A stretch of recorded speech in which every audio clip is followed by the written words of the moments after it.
Fair and lovely लावून जर माणसं गोरे होत असते, मी इतक्या दिवस सावळा राहिलो असतो का? मी फेअर अँड लवली झोपलोच असतो ना. पण आता फेअर अँड लवली लावून अहो मी ना स्वयंपाक करणार आहे, तर चपात्या किती किती आणि कोण कोण खाणार आहे ते लवकर सांगा. मी एक खाणार आहे. मी पण एक. मी पण एकच. मी अर्धे. मी बी एक खाणार. वय ग, भाजी कोण बनवणार आहे? आजी बनवणार आहे. मग मी 4 खाणार आहे. मी 5 खाणार. मी 5. मी 3. मी 2. झोपेच्या मर्यादा पाळा. काही पागल माणसं आहेत, अख्या रात जागतात आणि ऊन पडेपर्यंत झोपत आहे. तुम्हाला माहिती म्हणून सांगतो, सूर्य उदयानंतर जो माणूस उठेल त्याचं तोंड पाहू नये. तो सगळ्यात दरिद्री माणूस.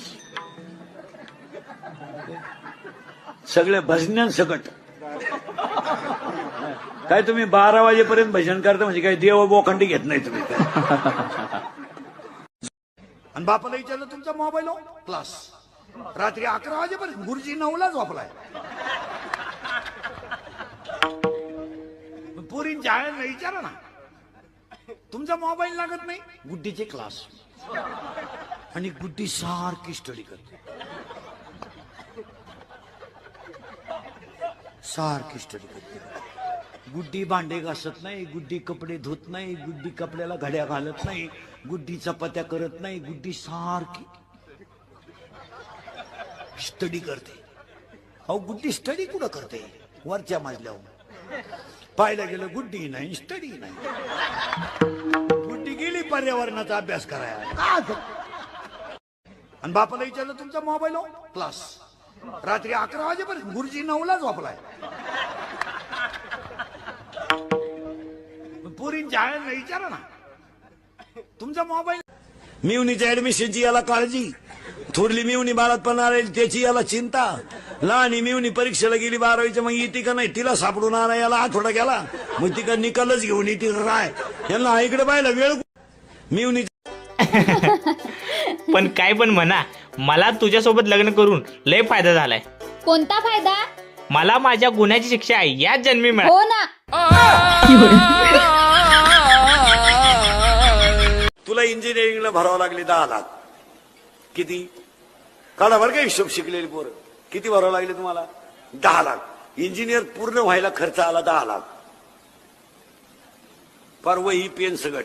तू इंजिनियर केवढ्यात झाला? 20 लाखात. तुला जॉईंट करायला लागले 5 लाख, 25 लाख. कधी कमवशील तू? तेव्हा तू झाला 35चा. 36ला तुला पाहुणे आले, ते बी 3 वेळा नाही म्हणले बुवा.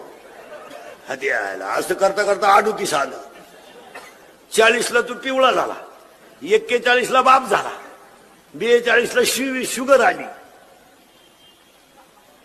45ला बीपी आला, 49ला गेला. तू पाहतो काय माया मग बंगला बांधतो का? तुला इंजिन. तुम्ही आजही गरीबाच्या घरात जा, 15 माणसांचा स्वयंपाक 15 मिनिटात, पिठलं भाकर पण दणकून. हो हे श्रीमंत हलकट माणसं मोजित, दरिद्री अवलाद नाही. 5 सांगितले, 6वा वाढला, संपल्या चपात्या. तुम्ही आजही गरीबाच्या घरात जा, 15 माणसांचा स्वयंपाक 15 मिनिटात, पिठलं भाकर पण दणकून. हो हे श्रीमंत हलकट. मला अशी सून खट्याळ कशी मिळाली? तू कशी होती? तू तर सासऱ्याला बिन भाकरीचं मारीत होती, त्या मानानं तुला बरी मिळाली सून का? तुला घरात तरी ठुती. मला असा खट्याळ नवरा कसा मिळाला? देवाला काय माहित तुमचं कसं जमलं. म्हणजे पेपर सुटल्यावर जमलं का कलवरी होऊन गेल्यावर जमलं? देवाला काय माहित. म्हणजे ह्या गोष्टी डोक्यात आणायच्या नाही, कर्माची फळं भोगायची आणि संपलं का जायचं. मला अशी सून खट्याळ कशी मिळाली? तू कशी होती? मी म्हणून राहिले,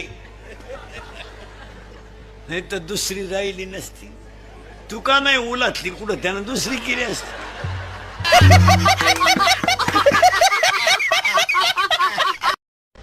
मी म्हणून राहिले, नाही तर दुसरी राहिली नसती. तू का नाही उलातली कुठं, त्यानं दुसरी केली असती.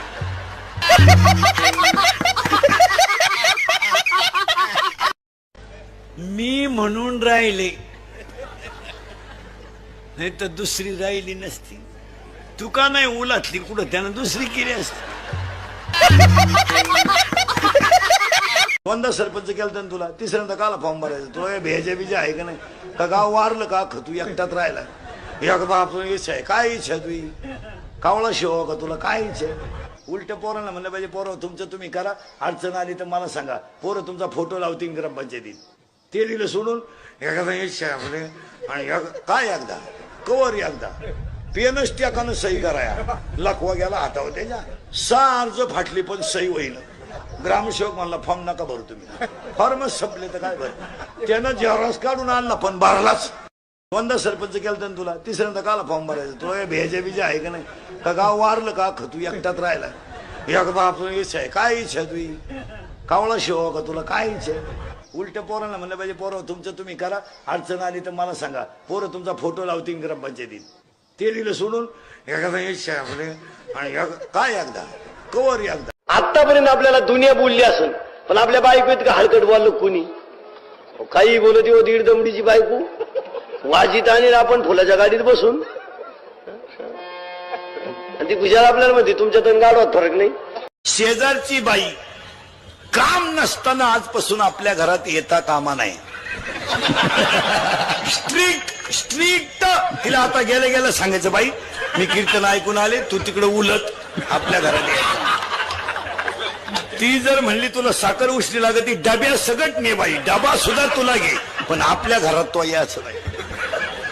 आणि रिकामी माणसं घर बिघडवतात. तुमचं काय मत आहे? हा, अजिबात नाही. रिकाम्या माणसाच्या नादीस लागायचं. शेजारची बाई काम नसताना आजपासून आपल्या घरात येता कामा नाही. स्ट्रिक्ट तिला आता गेलं गेलं सांगायचं, बाई मी कीर्तन ऐकून आले, तू तिकडे उलट. अहो ताई, हा रस्ता कुठे जाते? अहो दादा, हा रस्ता कुठे जात नाही, तुम्हालाच जावं लागतंय. गाली नहीं दे सकता, गाली नहीं दे. फैमिली देखती है. अहो ताई, अहो मी ना मार्केटला जाऊन येते. थोडी हळू चालव. अहो पण मी तर ऑटोने चालली आहे. अगं पण मी जीबीची गोष्ट करतोय.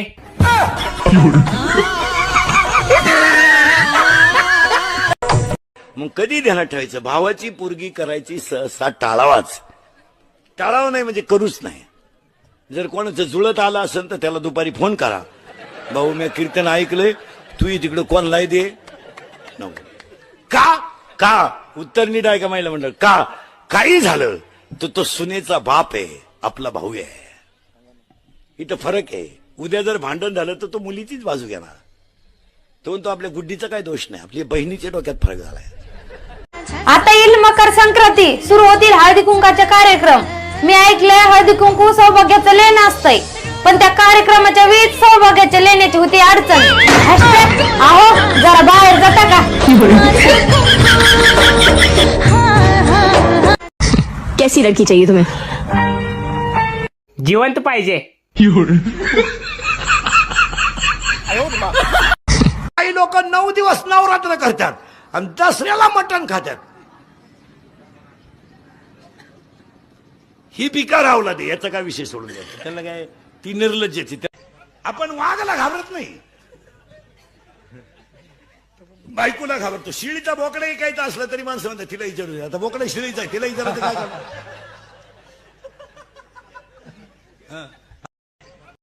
सुन बाय, मला सांग, आई आणि सासूमध्ये काय फरक असतो? अहो सासूबाई, आई मरू देत नाही आणि सासू जगू देत नाही. नशीब नवरे सुंदर असतात, नाही तर दोघांचा ब्युटी पार्लरचा खर्च कोणाला परवडला असता.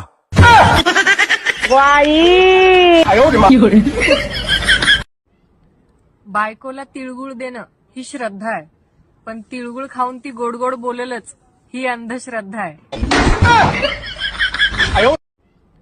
बायकोला जरा सासू सासऱ्याचा आधार करायला शिका. तू काय तिकडून 5-7 8 10-12 तांबे घेऊन आली म्हणजे जागीरदारी घेऊन नाही आली. आणि तुला सासू सासऱ्याचा बोलायचं काही राईट आहे नाही. तुझा सेपरेट खिलारी आहे, तू त्याचा सांभाळायचं. तुला दुसऱ्याला बोलायचं काय अधिकार आहे? ऐ ऐ जरा सासू सासऱ्याचा आदर करायला शिका. तू काय तिकडून 5-7 8 10-12 तांबे घेऊन आली म्हणजे जागीरदारी घेऊन नाही आली. आणि तुला सासू सासऱ्याचा बोलायचं काही राईट आहे नाही. तुझा सेपरेट खिलारी आहे, तू त्याचा सांभाळायचं. आपण वाघाला घाबरत नाही, बायकोला घाबरतो. शिळीचा बोकडा ऐकायचा असला तरी माणसं म्हणतात तिला विचारू. आता बोकडा शिळीचा आहे, तिला विचारायचं काय करणार?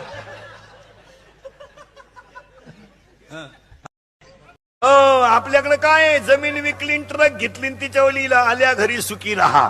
ती ट्रक दुसऱ्याला उधार विकली, मग यानं तिच्या लिहिलं हीच खरी दौलत.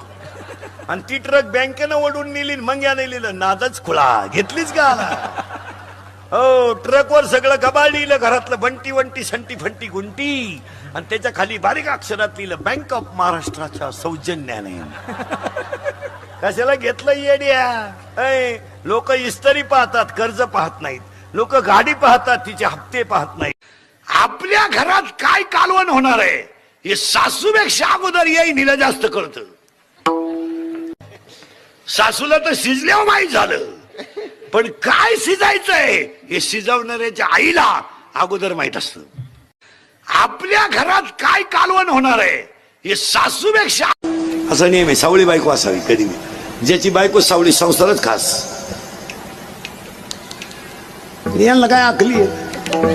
बोरी दिसली गालात असली झालं गेली निघून. ती आयला निघाला दिंडी 3 एकरी आला आमच्या बोकांडी. अजून एक गोष्ट आहे बायको पाहताना, तुमच्या ध्यानात येणार नाही पण सांगून देतो. आपल्या बायकोच्या डाव्या पायाचा अंगठा आणि अंगठ्या शेजारचं बोट, महिला मंडळ जे आपण जोडवं घालतो ते जर अंगठ्यापेक्षा थोडं पुढं लांब असेल तर ती बाई नवऱ्याला मरेपर्यंत ताब्यात ठेवत असते. घरी गेल्यावर